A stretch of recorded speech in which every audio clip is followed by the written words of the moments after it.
Welcome back to a brand new Marvel's What If episode. Today I will be continuing episode 3 of What If Iron Man Survived the snap in Avengers Endgame. I've heard your requests for a final part 3. I wanted to dive deep into the scenario of what if Iron Man was in No Way Home, so I will be asking the question, what if events went differently? I think I've made it work. That being said, do make sure to subscribe, like, share, and turn your notifications on so you and your friends are all up to date with the fanfic content on the channel. Let's dive right into this Marvel's What If. The message was heard worldwide, and a cry for crime to end was in the air. The message haunted everyone present. Tony Stark transmitted a message to every criminal in the world that he would come for them. Spider-Man is in New York City after the events when Tony murdered Mysterio and gave up Edith to him. He didn't know what his old mentor thought of him now, and his actions that led to the deaths of Pepper and Morgan, Tony's only family. The impact of this was surely not going to be good.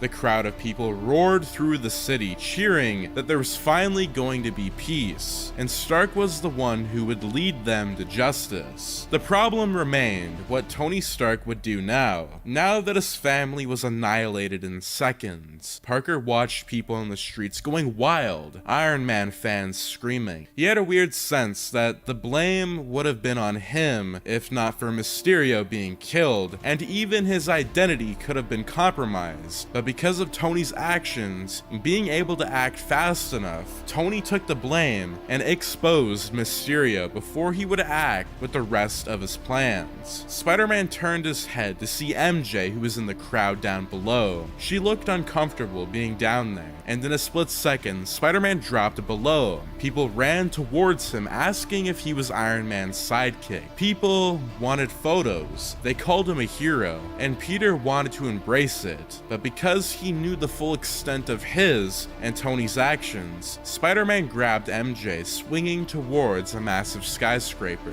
MJ asked Peter if he was okay. Peter paused for a moment. He told MJ that he wasn't sure. He was worried about Tony and what he was capable of. If only he didn't trust Mysterio, then maybe Tony's family wouldn't have been killed. MJ slapped Peter across the face. She said he wasn't to blame.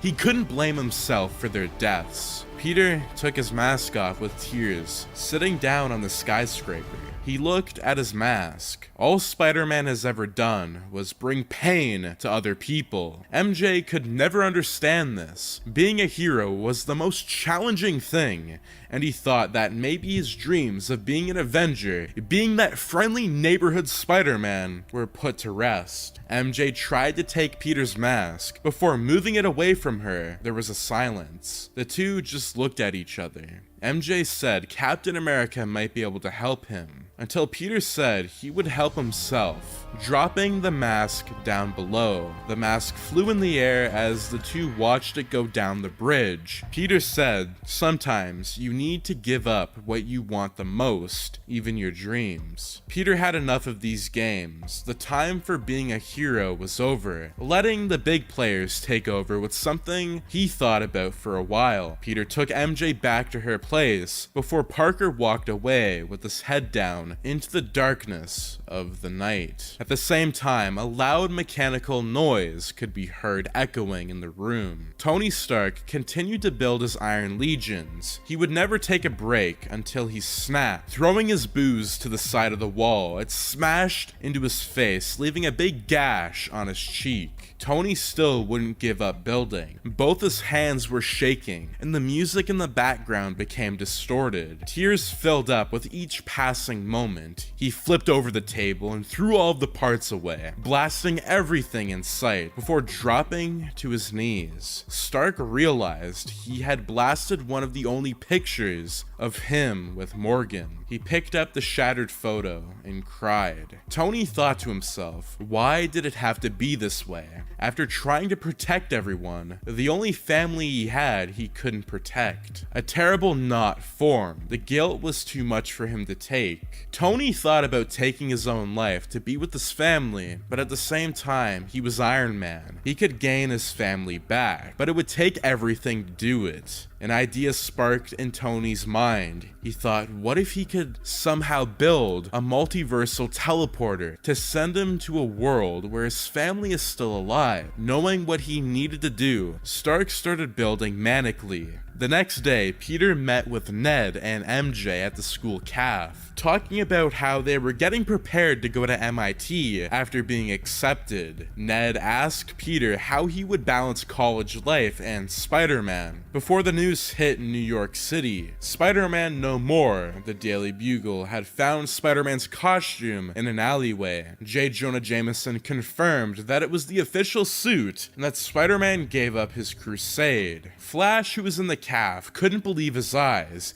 yelling at everyone about the breaking news. Peter put his head down. Ned was confused and asked Peter why. Peter snapped at them. He said he was the one who was always sticking his neck out for others and looking at what it costs, the death of Tony's family. Although Steve Rogers was training him to become a better hero, there's always going to be the sacrifice play. And Peter said he didn't want to do the same thing that happened to Tony. He just wanted to be a normal kid from now on. Peter grabbed his backpack before running off. He slammed the doors to the top roof. As he left the school, he got a phone call from May. He took his phone out and listened to the call, where she said with great power, must, before Parker hung up the call. His spider sense went berserk. A loud sonic boom. Stark's Iron Legions were deployed everywhere in the world. Some robots flew throughout the city. One of them is near the school. Peter looked to see them walking everywhere before Peter's spider sense went off. The robot extended his hand out before blasting a hole through a car, instantly killing the driver. Screaming echoed in the distance, and more shots were heard in every direction. Peter was shocked at what had happened. The robots were going after anyone who had broken the law, and even broken the law previously, even if it was a petty crime. Tony's Iron Legions were spread out, killing without any mercy. Peter knew this wasn't the way to deal with criminals. It went against his beliefs. He took out his web shooters, and at that moment, before an Iron Legion could kill again, Peter webbed up the bot before knocking it back onto a wall, killing it. Its head rolled near Peter before blowing up in front of him. The rest of Tony's Iron Legions created a target for Peter Parker.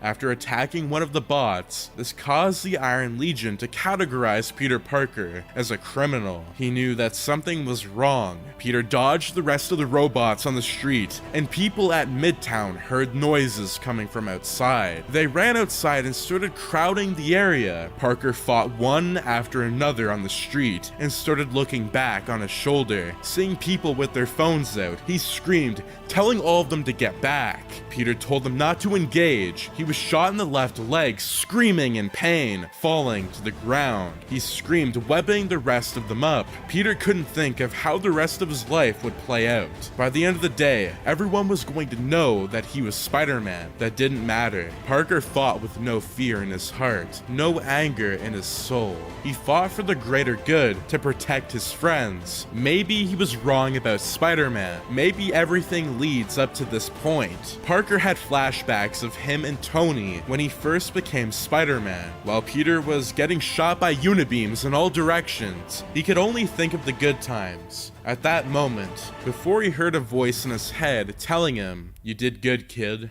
Before Peter looked around everywhere, closing his eyes. Peter Parker is Spider-Man. Spider-Man dead. The Iron Legions executed Peter Parker on the street, shooting him dead. Parker's body fell before the robots flew away, saying target eliminated. Ned and MJ cried out, running to Peter's aid, but it was already too late. The Iron Legions continued to cause havoc in the streets. The crowd of people took their phones out, and the world knew what was happening. Parker's death was being projected to everybody who lived in New York. Everyone wanted to know what was going on, and when the news hit, and Captain America found out, he was mad. Rogers rushed to Stark's home, realizing what Tony's actions had caused. Stark had created his multiverse teleporter, with a unique world that might have his family. Steve Rogers went there with an intent to kill his former friend. Earlier, before the Iron Legions were deployed to kill every and any criminal, Tony was drunk and depressed about everything. He knew that the world had tricked him,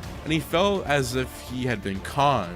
He continued working on the machine and was prepared for the finishing touches, but before he could click the button, he felt someone was watching him. Strange flew below to meet with Tony. Doctor Strange asked how he knew he was here, and Tony just said that he knows when his cloak waves in the air. Tony smiled and asked Steven why he was there. Tony asked what he wanted, and Strange said that what you got there, you can cause chaos in the multiverse. Doctor Strange explained that if Tony does this, it could create an imbalance that would cause the multiverse to break open into madness, and there will be no way home for him if he travels. Stark's patience were lowering. Tony said he needed to do this for his family. He couldn't live without them. Stark called Steven a hypocrite for seeing multiple universes play out when they defeated the Mad Titan. Stark then blamed Strange for everything that happened to him, and Strange said that it was the only way. Stark pressed the button. Strange then used a spell by multiplying himself that created a holographic duplicate of Strange, trying to tire out Iron Man. Doctor Strange then went behind Stark, knocking him out of his body. Doctor Strange said, "We never lose our demons, Stark. We only learn to live above them." Tony watched himself floating away from his body, looking at his missing arm. Tony agreed that he would live above them after having his family back before some of Tony's Iron Legions caught Doctor Strange off guard. Tony went back into his body, taking the opportunity. The Iron Legions then proceeded to fight with Strange. One of them managed to grab Steven by his neck, pinning him to the ground, before Tony activated the worldwide Iron Legion alert, alerting all of them to help aid him. Tony clicked the button, getting ready to jump into the multiverse, before Strange, the cloak came from behind, choking Tony. Stark used his unibeam to blast a hole through the cloak. As this happened, Doctor Strange summoned daggers, throwing them into the machine and breaking it. Strange yelled for Tony to stop, and Tony flew back from the explosion, defeated. Doctor Strange grabbed his cloak, walking over to Tony's body. He was getting ready to kill him, but Tony jabbed a nanoblade through his gut.